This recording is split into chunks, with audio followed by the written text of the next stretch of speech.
Hi, I'm Susan Shaner with Sage Leadership Strategies, and I'm your host today of Community Forum. And I have the great pleasure to have with me PJ Leopold, who is the Executive Director of the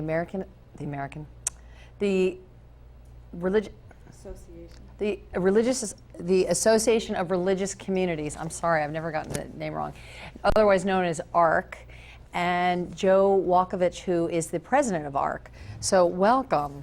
I'm sorry, suddenly I was like deer in the headlights. I've never gotten a name wrong. American Association, I don't know why I was saying that. I don't know, but that's okay. Anyway, so thanks for joining us. Pleasure. Good to be here. So can you just give our viewers a brief overview on what ARC is? Sure. The mission of ARC? Sure. Well, our mission is to facilitate interfaith cooperation and other partnerships and work together to alleviate three causes: the causes of violence, suffering, and hate, while advancing three causes: peace, justice, and human dignity. So I know that you have 5 service areas. Can you say a little bit about those? Domestic violence prevention program. We have the emergency aid network. We have homelessness and housing, immigration and refugee resettlement. All of those programs are staffed by volunteers and professionals who have the skill sets in those backgrounds. And then our 5th program is all interfaith projects, and that's where we overtly use God language. So we're running this week Interfaith Peace Camp for children. Yeah.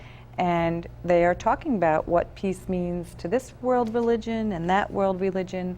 But in our other programs, those are really more strictly because of what's in here, that people want to serve and do those programs, but there's no mention of religious language along the way. So in here, meaning people's motivations and their desire to be of service. To be on the staff or to be on the board or to be a volunteer. Yeah. Right, because you want to house somebody because it's a part of your own faith. Right. And you believe in, and this is things they believe in, and that's the... Well, I know the Peace Camp, I mean, my daughter went to that a number of years ago, and she found it very interesting. So I know you go to different, it's 1 week, and each day you go to a different religious community. Yep. They go to a synagogue, a masjid, a church, Terry Weil Park, and they also study Buddhism. Each day they learn what peace means to that particular faith community. So why do they go to Terry Weil?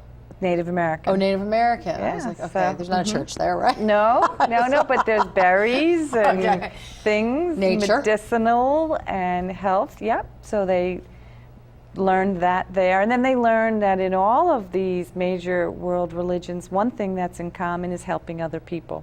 So camp concludes with a community peace project, and the children make about 300, I think, sandwiches and snacks for guests at the Dorothy Day House. Oh, great. For So homeless. they do some community service there. Yeah, they learn that this is a central principle of all the major world religions. Service. And then they actually do it. Yeah. Right. And they also, along the way in camp, while they're learning what peace means in each of these houses of worship, it's not divinity school, it's camp. So but we have crafts that reinforce the theme of the day. So when they're at the masjid, for example, they will have glitter, and they end up writing their names in Arabic. So they have take-homes that reinforce the theme of the day. Doing fun, interesting, crafty, artsy That's right, projects. and a lot of games that are non-violent, but they still have a great time, and yeah. Great. Yeah, it's Now, terrific. Joe, This is our 10th year. Oh, of the Peace Camp? Yeah. It's 10 years already? Yeah. Mm-hmm. Oh my goodness. I started Did it not 10 realize years that. ago. Wow. I remember it was my second summer, and I proposed it to the board and said, how about if we, a lot of kids get to go to camp, what if we had a camp? And so we just piloted it, and now it's been 10 years. Wow. So, because you've been with ARC for 11 years now, we were saying. 11 or 12, We were yes. trying to figure that out. Right. Okay. Okay. So, can you say a little bit about how you came to ARC, and then I want to get Joe in the discussion too in terms of how he came as well. I had been working in Bridgeport at the Council of Churches of Greater Bridgeport, and before that I had 5 churches. So then when I got into, so I had served 5 congregations. I had worked in 3 nonprofits. Because you're an ordained minister too. Methodist, yep. Methodist, right? Okay. And I worked for the Partnership for the Homeless in New York City, and I worked for the Boy Scouts in New York City.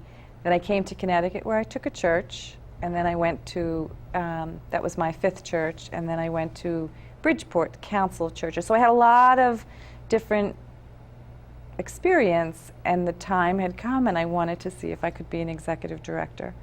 So I had started for the Trumbull Methodist Church a bridge building, which took kids from Trumbull to Bridgeport and vice versa, and it was just wonderful. Those were the days before there were diversity, like there weren't diversity departments, and we were doing that, and it was called bridge building, and then that's what I did for the Council of Churches, and we did it for nonprofits and schools and faculty and People's Bank, and that's all before it was, so it was the very beginning of what is now known as diversity. And then I saw this little teeny newspaper article and thought, I wonder if I could be executive director, because it certainly sounds like a place that I'd love to work at. Oh, you saw an article on ARC? Just a little teeny classified ad, actually. It was like, so ARC, like 3 lines long and very inexpensive. But okay. I happened to see it. Okay, and it's a way for you to really tap into your background and experience, but it also brings in a lot of other things from before. Yeah, I mean, I had experience in fundraising, I had experience in writing, experience in working with people, and the tremendous divert. One of my churches was part Norwegian and part Indian from India, so I really have a lot of diversities in the 12 years I think I was working in New York City before I got to Connecticut. Okay. And then Joe, so how long have you been on the board, and how did you come to ARC? I've been on the board 2 years and president 1 year. Kind of from a lot of different directions. I'm a member of St. James Episcopal Church, and although not a founding member, St. James has been active with ARC almost since its inception. So I've been involved in various activities through the church. Secondly, I've been on the board of directors at Amos House, and one of the core... What is Amos House? Amos House is a transitional living facility for homeless families in Danbury. And one of the core programs at ARC is the Dream Homes. They're the gatekeeper, the referral agency for all of the homeless activities in the greater Danbury area. And one day, PJ asked me to help out with the domestic violence prevention program and help raise money to support the program. So through those 3 different channels, I've gotten to know ARC and certainly respect the type of work that they do in the community. It's not the glamorous charity work that a lot of people do. It's the real down-to-earth, helping the neediest and the disenfranchised in the community, and that's something that has always appealed to me. And I know we were saying off air that your day job, you want to say just a little bit about that, because you're really sort of an advocate of sorts even in your day job, right? Well, yeah, I'm a lobbyist by profession, and I do a lot of work for nonprofits, helping get appropriations, get grants, that type of work, so it kind of fits in. So you've got a strong fundraising background, which I'm sure ARC loves to tap into. Yeah. Right. That's right. Yeah. Oh, that's great. So maybe we could go there, talk a little bit about the domestic violence prevention program. Do you want to say a little bit about that? Sure. I'd be happy to. We work with, in order to help families, there's always a victim and there's always a person who has the behavior of the perpetrator, and that's who we work with. So whenever I started, I don't know, 11 years ago, I think we had like 6 or 7 groups, and over the years we've seen domestic violence grow. Is it any correlation to the economy, pressures of the economy, or Well, it's the just two largest contributing factors to social factors are when the economy is down and when the nation is at war. Oh, interesting. So we've now gone from having about 6 groups a year to last year we had 13 groups a year. Double. Generally, they used to all be for men. Now we have 3 groups for women.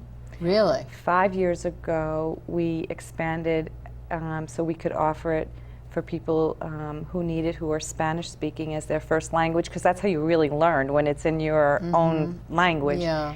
And we've also begun tracking our outcomes. So in the very, very beginning, the outcomes were 1 out of 2 people. There was approximately 1 out of every 2 would have a recidivism, would have an issue, a problem. It did not work for them. And as we changed our best practices and so on and so forth, we now have a 90% success rate. Wow. We are very closely monitored by the State of Connecticut Court Support Services Division, and we have one of the best outcomes in the entire nation. Really? So I have a couple of questions. First is, so how do people typically come to these groups and find out about it? And what are you doing that's so different? There are 3 ways to come to the groups. So one group is basically open to anybody. So they can be self-referred, a friend may have told you, your clergy person may have told you, a counselor, the hospital, another nonprofit. So a second group, and that's for people who really have, anger is normal. Sometimes people get afraid when I start mentioning, no, that's a normal part of human, the way we were created. But rage and violence is unacceptable. So people in this group usually are kind of like teetering on the next phase, or else they've actually been there and they no one turned them in yet. They know they need help for one reason or another. So that's one group. Another group is for people who are all court referred because they have had an arrest. Okay. And then another group is for people who are all court referred because they have a conviction. So it's a very comprehensive program. And part of, I think, what makes us successful is this fundraiser that Joe helped us start 5 years ago was to buy books. Part of what it helped us buy programs, some of the programs don't have books. So what did you set up? What books? Well, it was a breakfast called the Breakfast for Peaceable Homes. Oh. And because of some of the money that was raised at that breakfast, we buy books. And they are very specific to people who are changing their behaviors. And these are really fabulous books that the people who are coming to these groups need to have the book. Okay. So books that are about domestic violence and contributing factors. There's homework. It's a very demanding program. So it's like they get a curriculum that they're working That's through. right. Okay. And they work, and the real power of the group is that it's a group. So we have professional facilitators with the right background. We have people who are our professional facilitators who have been with us anywhere from 2 years to 18 years. It's a great group of facilitators. And so this has been around for 18 years? Yeah. Okay. We're the only nonprofit in this area that runs the group for these people that are making these behavior changes. There are others where you can go for help if you're a victim. And then the power really is in the group themselves. So like the first night when group starts, no one thinks they should be there. She made me throw it, or he made me smash it. There's like very little responsibility, and there's very little appreciation for the other group members. Maybe I'm an attorney and you're a bus driver. What do we have in common? Yeah. So it cuts across all economic lines. Everything cuts across everything. Yeah. And then as the group goes along, the facilitators are so great because we really learn from each other. We learn what happened in your house last night and how you handled it, and how you never thought that you would ever change your behavior, or how how much shame you've carried around all these years. You know, everybody just thinks of you as the bully, and there really is, you wanted to become another person and no one was ever able to help you. So it is found that in these behavior changes, that group works much better than private therapy. So how much of it is an educational process and is it group therapy? It's all an educational, it's a psychoeducational. Psychoeducational, so it's a little bit of both. Process. Okay. Yeah. Okay. So Joe, you started with the fundraising for this effort, or just to take it to the next level, or can you say a little more about that? What we tried to do is supplement the needs of the program. Because it's a state grant, the grant can only go to direct, hands-on To the facilitator, facilitators, things et of that cetera. nature. So there are Okay. other administrative needs, the books for the curriculum, Okay. the record keeping that's necessary to supply to the courts. You have to hire the personnel to do that. So we needed to have the funding to be able to supplement what was not allowed to be spent on by the state grants. Oh, okay. And then how did the participants pay for the program? Differently. So a couple of the groups are on a sliding scale, Okay. and other groups pay the state of Connecticut. They don't pay anything to ARC. So, you know, When they're court mandated, that's a whole different process. it's a different process, Gotcha. depending on the group you're in. Okay. Okay. Well, it sounds like a powerful program. It really is, and we really have great facilitators. Robert Steinberg, Anne-Marie Plublisky, Barbara Bowers, Ophir DeBarros, Claudia. I mean, we have a diverse group, It's really a fabulous core. Rabbi John Haddon is also one of our So you've got- facilitators. Yeah, Yeah. got quite a crew there. Okay, so let's talk about some of your other areas. So that, I guess, is under your kind of counseling area. What do you do for housing? We run a program on homelessness and housing, and we help people who are either homeless or are at risk of homelessness. Maybe they're facing eviction, at risk of becoming homeless. Has that grown since the economy has taken a turn? We work with over 800 people. For the last 3 years, we've worked with over 800. The program has helped, and that includes everybody in the family. So. So when you say help, We have a like you lot help more them get people, I'd housing? say, we help people who are homeless, but there are a lot of steps. It's not just, hello, here's, You're right, we right, met. right. There's a lot of, there are really like three kind of groups there as well. So you have people who are working but are not making enough money, and that's why they lost their housing. But maybe they have gotten a second job and now they would be able to afford the rent. So we can help them get into housing. Landlords don't really like if you've had an eviction, if you've had bad credit, but they really respect our program directors. So if they actually come to us now for people to become their tenants. So they will overlook very bad credit history. They will overlook lots of things in people's history because we really send them clients, and then, this is the key, we follow up and we case manage those clients so that if there's a change in the household income or any kind of major change, sometimes when you become homeless you end up burning your bridges, or you need to if you need to hang out with a different group. Yeah.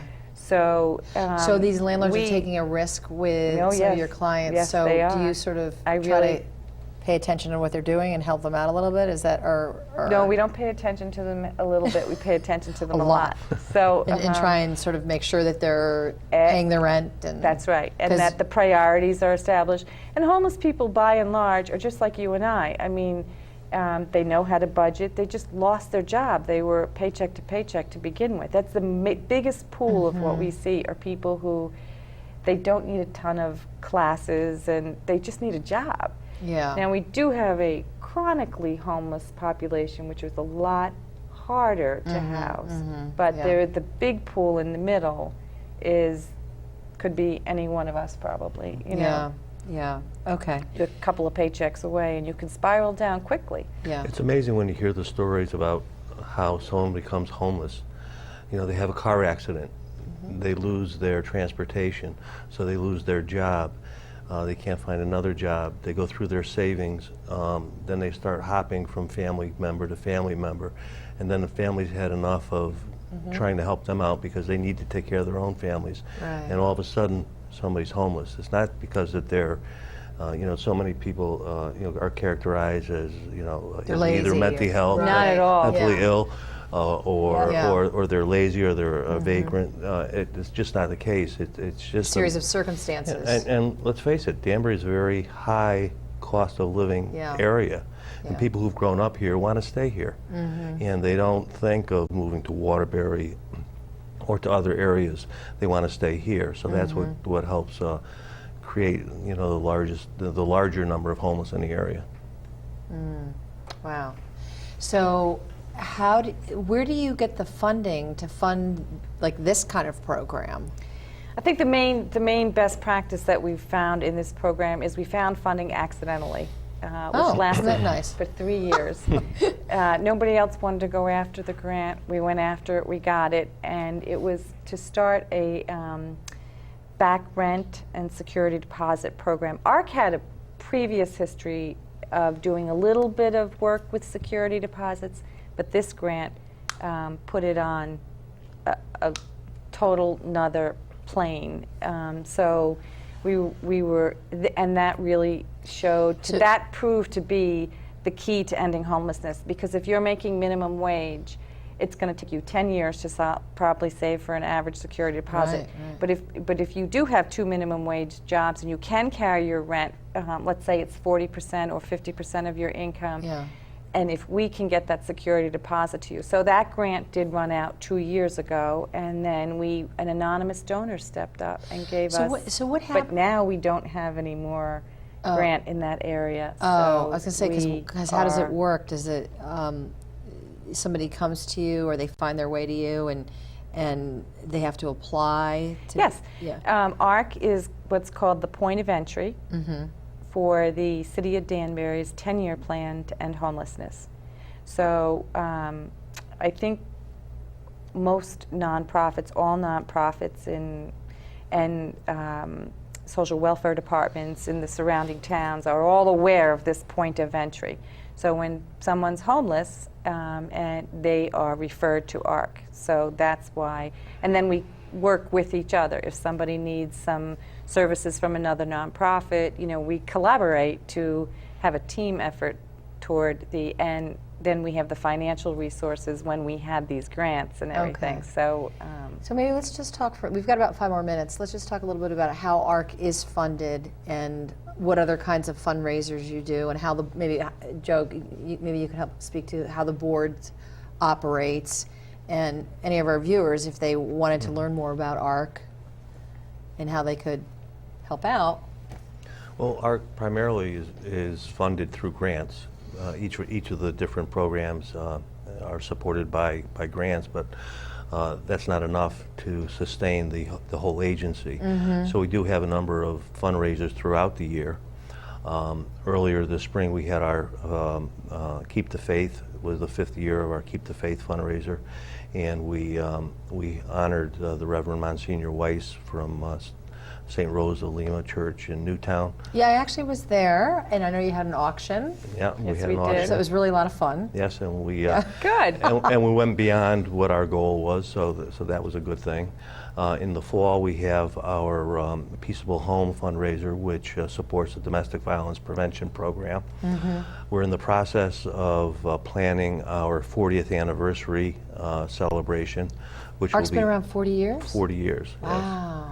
Much longer than any of us have been around. Of course. But we're planning that for June 6th of next year at the Palace Theater. Okay. So we'll be beginning to get sponsorships and underwriting fees for that. And we hope to be able to support some of the other programs and maybe expand on some of what we currently offer. The board primarily is the policy making and a part of ARC. That we decide which programs we want to continue. We oversee the finances. PJ does a wonderful job running the staff and the day-to-day operations, so there's not a lot of micromanaging that has to go on. How many on staff in addition to PJ? We have 3 of us are full-time, and then we have a number, and it's really amazing. We did work with over 7,000 people, so really, in addition to the staff, ARC is driven by volunteers. 7,000 volunteers? No, we worked with over 7,000 clients. people, and Okay. that's on the program staff of 2 full-time, That's amazing. 1 executive director, and then a number of full-time. So obviously you had to have a lot of volunteers in Yeah. this agency. And we also do receive donations from the religious communities. We just had a wonderful thing.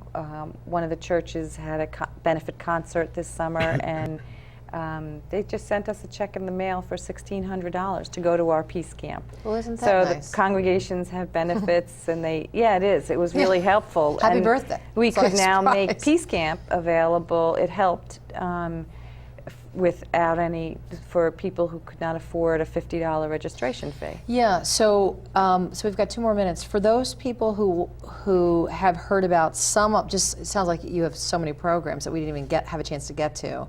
But for some people who feel like they could benefit from some of your programs, how might they contact you?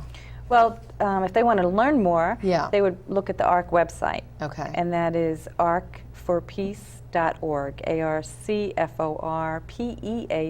ARCFORPEACE.org. Okay. Or I'd be happy to get a phone call at 203-792-9450. Okay. Or an email. Would you like that address? Might as well. pjl@arcforpeace.org. Okay, so if somebody had any kinds of questions, even if it was a topic, like one of the things we didn't get to was immigration or some of your interfaith offerings. Yep. So if they had any questions or issues Yep. where they needed help, Or need somebody that did, or they wanted to work together, yep. or if they wanted to volunteer. Sure, of course. Okay. We do run a food pantry. There's many food pantries in Danbury. Ours is specific for people of Hispanic and Latino descent. And we're always looking for food drives, places that will do specifically rice, Okay. specifically beans. Other food pantries exist, but they don't, we all have our own niche. So that's one thing people might want to do. Okay, fantastic.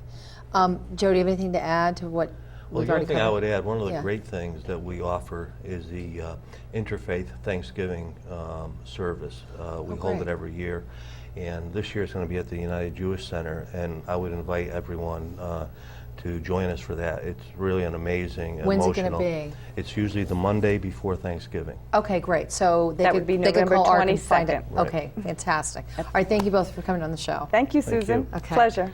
I'm Susan Shaner with Community Forum. Until next time, thanks for joining us. Okay, so.